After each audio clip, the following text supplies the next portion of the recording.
Hello everyone. आज के lecture में हम अष्टांग हृदय के चैप्टर नंबर 2 दिनचर्या को देखने वाले हैं। प्रतिदिन की जाने वाली चर्या आचरण को दिनचर्या कहते हैं। ब्रह्मो मुहूर्त उत्तिष्ठेत स्वस्थो रक्षार्थम आयुष। स्वस्थ व्यक्ति को अपने जीवन की रक्षा के लिए प्रतिदिन ब्रह्म मुहूर्त मीन्स प्रातः काल में जग जाना चाहिए, सूर्योदय से 1 घंटा 24 मिनट पहले, क्योंकि इस समय शुद्ध वायु, जल, भूमि, अच्छा प्रकाश, सूर्य प्रकाश एवं आकाश की प्राप्ति होती है। यह प्रकृति के पंच महाभूत हैं। ब्रह्म मुहूर्त में जगने का महत्व। ईश्वर चिंतन के लिए उपयुक्त होता, मन, इंद्रिया और बुद्धि प्रसन्न रहते हैं, सात्विक गुण बढ़ता है, विटामिन डी की प्राप्ति होती है। नेक्स्ट है ब्रह्म मुहूर्त जगने के बाद शौच विधि एवं दंत धावन विधि।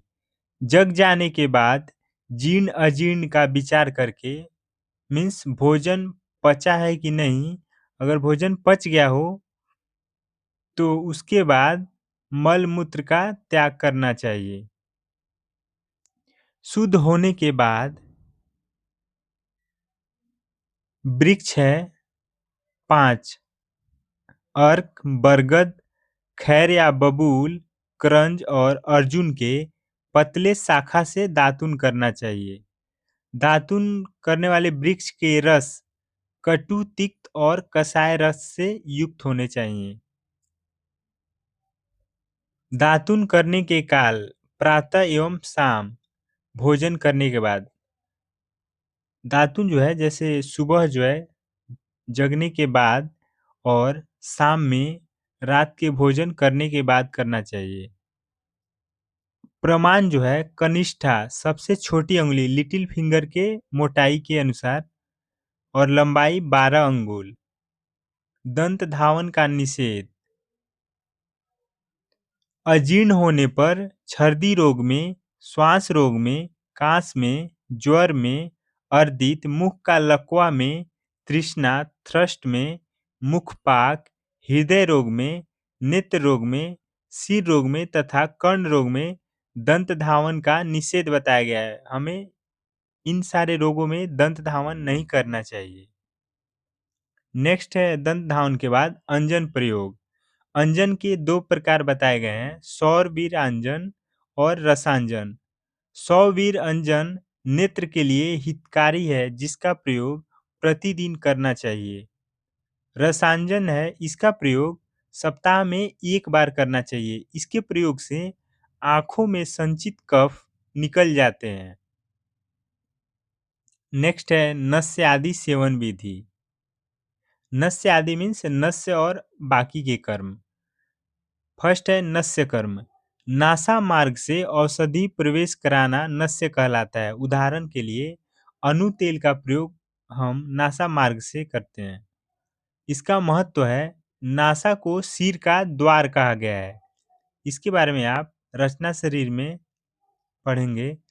सिर में होने वाले रोग, बालों का सफेद होना, चेहरे की झाई आदि को दूर करता है। नेक्स्ट है कवल। औषधि द्रव्य का वह मात्रा जो मुख में रखकर इधर उधर आसानी से घुमाया जा सके, उसे कवल कहते हैं। नेक्स्ट है गंडूस। औषधि द्रव्य का वह मात्रा जो मुख में आसानी से इधर उधर घुमाया न जा सके, उसे गंडूस कहते हैं। कवल एवं गंडूस का महत्व। स्वर में वृद्धि करता, जिह्वा स्वच्छ रखता, रस का उत्तम ज्ञान होता, अन्न में रुचि आती है। इसके बाद है तांबुल सेवन, मीन्स पान का सेवन करना। भोजन के प्रति इच्छा अधिक हो, मुख स्वच्छ एवं सुगंधित रहे, ऐसे इच्छा रखने वाले को घुला घुला कर पान खाना चाहिए। पान तांबुल सेवन का निषेध। छत रोगी, रक्तपित्त मीन्स हेमोरेजिक डिसऑर्डर, रुक्षता ड्राइनेस, नेत्र रोग ऑप्थेल्मिक डिसीज, विष में मूर्छा एवं शोष रोग में इसका निषेध बताया गया है। नेक्स्ट है अभ्यंग। शरीर पर तेल लगाकर सर्व शरीर का मालिश करना ही अभ्यंग है। अभ्यंग का महत्व: यह जरा, बुढ़ापा, श्रम, थकावट तथा वातज विकारों को नष्ट करता है, दृष्टि को स्वच्छ करता, आयु को बढ़ाता है, गहरा नींद लाता है, त्वचा के सौंदर्य को बनाए रखता है एवं मांसपेशियों को दृढ़ बनाता है। अभ्यंग के जो प्रमुख स्थान बताए गए हैं जहाँ पे हमें डेली अभ्यंग करना ही चाहिए: फर्स्ट है सिर, नेक्स्ट है कान एवं लास्ट है पैर के तलवों में। यहाँ पे अभ्यंग नित्य करना चाहिए। अभ्यंग का निषेध: कफज विकार, जिन्होंने वमन विरेचन आदि पंचकर्मा कराया हो, अजीर्ण रोग से ग्रसित व्यक्ति में पंचकर्म का निषेध बताया गया है। नेक्स्ट हम देखेंगे व्यायाम। व्यायाम का महत्व: कार्य करने की शक्ति बढ़ता है, जठराग्नि एवं पाचकाग्नि को प्रदीप्त करता है, स्थूलता मीन्स मोटापा का नाश करता है, मांसपेशियां जैसे बाइसेप्स ट्राइसेप्स स्पष्ट दिखती है, सिक्स पैक वगैरह भी दिखते हैं। व्यायाम का अयोग्य: व्यायाम किसे नहीं करना चाहिए? वात पित्त रोगों से पीड़ित रोगी, बालक, वृद्ध, बूढ़ा व्यक्ति तथा अजीर्ण रोग से पीड़ित व्यक्ति को व्यायाम नहीं करना चाहिए। नेक्स्ट, व्यायाम की मात्रा और काल कितनी होनी चाहिए? बलवान तथा अस्निग्ध, जो व्यक्ति घृत तेल आदि पदार्थों का अधिक सेवन करता हो, उसे शीतकाल के अंदर मुख्यतः हेमंत और शिशिर ऋतु आते हैं एवं बसंत काल में अपने शक्ति के आधा भर व्यायाम करना चाहिए। अगर शक्ति 1 है तो व्यायाम हमें इस ऋतु में 1/2 करना है, अन्य ऋतुओं में आधा के भी आधा व्यायाम करना है।